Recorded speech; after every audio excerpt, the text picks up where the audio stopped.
Lucrezia la folle. Les grands rêves demandent le courage d'être traité de fou. Dans une vaste savane, où les herbes ondulent sous le vent chaud, vivait une chèvre pas comme les autres. Elle s'appelait Lucrezia. Parmi les animaux, on l'appelait souvent Lucrezia la folle. Pas parce qu'elle faisait du mal à quiconque, mais simplement parce qu'elle ne vivait pas comme les autres.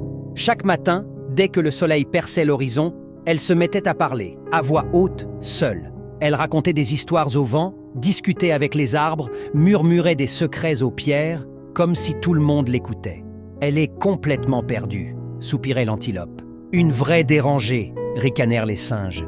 Mais Lucrezia n'écoutait pas. Elle avait un rêve immense, construire sa propre maison, comme les humains, un abri à elle, un endroit où elle se sentirait en paix. Dans la savane, aucun animal n'avait de maison. Tous trouvaient ça inutile. Le lion dormait à l'ombre, la hyène sous les buissons, l'éléphant se couchait où bon lui semblait. Alors, quand Lucrezia parla de son projet, les rires fusèrent. Une maison?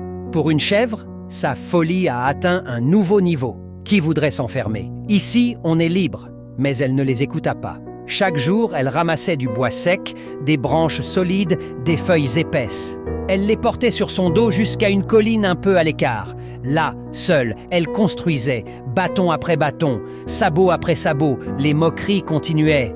Regarde-la avec ses bouts de bois, même les oiseaux font mieux qu'elle. Pauvre Lucrezia.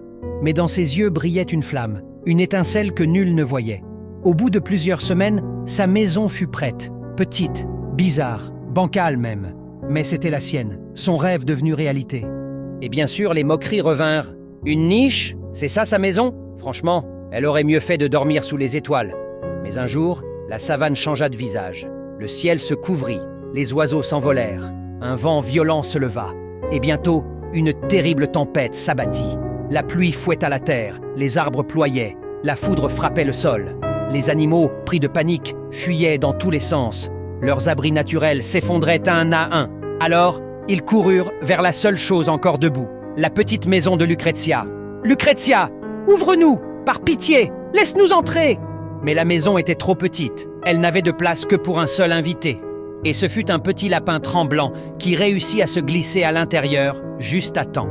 Assis au chaud, à l'abri, il regarda Lucrezia avec de grands yeux. « Tu savais que la tempête allait venir ?» Lucrezia sourit doucement. « Non, je n'ai pas construit cette maison par peur. Je l'ai construite par rêve. Même quand tout le monde riait, j'ai continué. Parce que parfois, ceux qu'on appelle fous sont simplement ceux qui voient plus loin que les autres. » Et elle ajouta, « Si un jour on te traite de fou, peut-être que tu es juste en avance sur ton temps. »